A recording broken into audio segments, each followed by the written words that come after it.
नमस्कार, मी दीपक राऊत तुमचे स्वागत करतो आजच्या शेअर मार्केट अपडेटमध्ये। आज मार्केटनं सुरुवात पॉझिटिव्ह केली। नवीन लाईफ टाईम हायसोबत निफ्टीनं नवीन लाईफ टाईम हाय ते 24,225च्या आसपासचा बनवला आणि त्यानंतरनं बऱ्याच दिवसानंतर मार्केट ओपनिंगला हाय करून थोडंसं खाली आलं। गेले 2-3 दिवस मार्केट जे आहे ते थोडंसं निगेटिव्ह स्टार्ट घेऊन पॉझिटिव्हमध्ये जाऊन क्लोज होत होतं। आज थोडं पॉझिटिव्ह स्टार्ट घेऊन निगेटिव्हमध्ये क्लोज दिलेला आहे। ओव्हरऑल मार्केटमध्ये चॉपीनेस ट्रेंड इंटॅक्ट आहे आणि ज्या गेल्या काही 2 दिवसापूर्वीच्या व्हिडिओजमध्ये लास्ट वीकमध्ये मी जे काही लेवल्स दिलेले निफ्टीमध्ये 24,000 24,200 त्या रेंजमध्ये 200 पॉईंटमध्ये ऑलमोस्ट निफ्टी जो आहे तो कारभार करत आहे। एक बोरिंग सेशन आहे, पण आज मात्र मार्केटनं नवीन लाईफ टाईम हाय टच केल्यानंतर थोडंसं जे आहे करेक्शन दाखवलं आहे, थोडंसं स्लाइटली प्रॉफिट बुकिंग आलं आहे म्हणता येईल आणि मार्केट डेज हायपासून थोडं खाली येऊन बंद झालं आहे।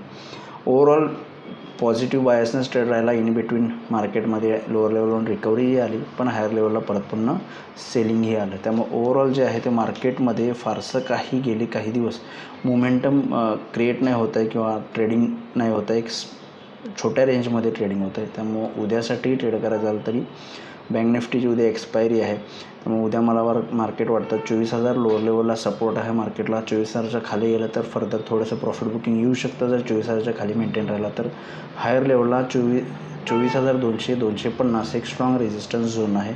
24,250च्या वर मेंटेन राहिलं तर फर्दर अपसाईड आहे। त्यामुळे निफ्टीसाठी क्लिअर रेंज लोअर लेवल 24,000 24,000च्या खाली मेंटेन राहिलं तर फर्दर डाऊनसाईड, अदरवाईज 24,200 250 एक स्ट्रॉंग रेजिस्टन्स 24,250च्या वर राहिला तर थोडंसं अपसाईड येईल। बँक निफ्टीमध्येही सिमिलरली 52,000च्या खाली मेंटेन राहिला तर थोडंसं प्रॉफिट बुकिंग येईल। 52,000च्या खाली थोडंसं सेलिंग प्रेशर वाढू शकतं, अदरवाईज 52,500 एक रेजिस्टन्स आहे। 52,500च्या वर गेला तर थोडंसं परत पुन्हा बाईंग येऊ शकतं 52,800 ते 53,000पर्यंत। या रेंजनुसार बँक निफ्टीमध्ये सुद्धा उद्या कारोबार होऊ शकतो। बँक निफ्टीची उद्या विकली एक्सपायरी आहे। FIDIचा डेटा बघायला झाला तर FIIs गेले 2 दिवस विकतात। कालही 426 करोडचं विकलं आहे। DIsनी काल 3,900 करोडचं बाय केलं आहे। आजचा डेटा अजून अवेलेबल नाही, पण बघणं गरजेचं आहे। पण ओव्हरऑल DIचा ट्रेंड बाईंगचा आहे, FIचा थोडा स्लाइटली सेलिंगचा आहे, पण FIचा सेलिंग कमी होतं आहे। इंडेक्स या ना त्या कारणानं हायर लेवलवर मेंटेन राहते। आज IT सेक्टरनं सपोर्ट केलं, गेले 2 दिवस त्याच्या आधी HDFC बँकेनं सपोर्ट केला, आजही HDFC बँकेनं सपोर्ट केला। त्यामुळे जे लार्ज कॅप स्टॉक्स वाढलेले नाही आहेत ते स्टॉक्स मार्केटला पार्टिसिपेट करायला लागलेत आणि इंडेक्सला हायर लेवलला मेंटेन ठेवायला लागलेत। मागच्या वीकमध्ये लास्ट 2 सेशन रिलायन्स इंडस्ट्रीजमध्ये मोमेंटम आला आणि रिलायन्स 3,031पर्यंत गेल्यामुळे निफ्टी परत पुन्हा वरती आला। त्यामुळे इंडेक्स आहे तो ओव्हरऑल वरच्या लेवलला मेंटेन आहे। काही इंडेक्सचे टॉप 5-7 हेवीवेट्स आहेत त्याच्यामध्ये रोटेशन पद्धतीनं बाईंग येतं आणि मार्केटला ते वरच्या लेवलला इंटॅक्ट ठेवत आहेत। त्यामुळे आपल्याला हा निफ्टीमध्ये फक्त पॉझिटिव्ह बायसनं ट्रेड होताना बघायला मिळते। ते मोमेंटम जर थंडावला तर कदाचित प्रॉफिट बुकिंग येऊ शकतं। ग्लोबल मार्केट्समध्ये युरोपियन मार्केट्स खूप खाली आले, पण आपल्या मार्केटमध्ये स्टॉक आणि सेक्टर रोटेशन सुरू आहे। त्यामुळे मार्केटची जी लेवल आहे वरच्या लेवलला 24,000च्या अबव ती इंटॅक्ट आहे। त्यामुळे जोपर्यंत सेक्टर रोटेशन नाही होत किंवा या ज्या 5-7 हेवीवेट्समध्ये बाईंग येते ते थोडं थांबलं तर कदाचित मे बी प्रॉफिट बुकिंग येऊ शकतं, ते बघणं गरजेचं आहे।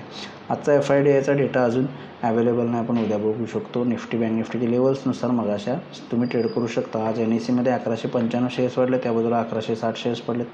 निफ्टीमध्ये 21 शेअर्स वाढले, त्या बाजूला 29 शेअर्स पडलेत। मिक्स आहे निफ्टीमध्ये NSEमध्ये वाढणाऱ्या पडणाऱ्या शेअर्सच्यामध्ये। पण सेक्टर इंडिसाइजमध्ये बघितलं तर फक्त IT सेक्टरमध्ये चांगली तेजी झालेली आहे 1.25%, ज्याच्या जोरावर मार्केट्स वरती राहिले, थोडंसं पडण्यापासून वाचलेले आहेत। एक फ्लॅट क्लोजिंग मिळालेले आहे हायर लेवलवरून। Pharma, banks, PSU banks, auto, metal या FMCG या सेक्टरमध्ये जे आहे प्रॉफिट बुकिंग बघायला मिळालेलं आहे। त्यामुळे मार्केट्स या सेक्टरने खाली खेचलं, पण ITच्या सपोर्टमुळे थोडंसं पॉझिटिव्ह बायसमध्ये राहिलं। ग्लोबल मार्केट्समध्ये युरोपियन मार्केट्स ॲज युजल जे आहेत ते गेले काही दिवस करेक्शन मोडमध्ये आहेत। जवळपास वरच्या लेवलवरून 5-6% खाली आले आहेत। 1.25% युरोपियन मार्केट्स मायनस आहेत, आत्ताही 1%च्या आसपास। डाऊ फ्युचर 100 पॉईंट मायनस आहे। त्यामध्ये ग्लोबल मार्केट्सवर थोडा दबाव राहिला तर मला वाटतं उद्या एक निगेटिव्ह स्टार्ट घेईल, पण ॲज युजल लोअर लेवलला DIs बाय करतात, त्यामुळे मार्केट्स सावरलं जातं आणि मार्केट्स रिकवर करतात। त्यामुळे तो ट्रेंड कंटिन्यू राहू शकतो। त्यामुळे मगाशी ज्या निफ्टी बँक निफ्टीमध्ये लेवल सांगितलं त्यानुसार तुम्ही निश्चित ट्रेड करू शकता। तर बघूया उद्या मार्केट्स कशा पद्धतीने बिहेव होते। माझा व्हिडिओ ऐकला त्याबद्दल धन्यवाद। माझा व्हिडिओ जास्त लाईक करा, शेअर करा, माझ्या चॅनल सबस्क्राईब करून डेली अपडेटसाठी बेल आयकॉनला क्लिक करा। धन्यवाद।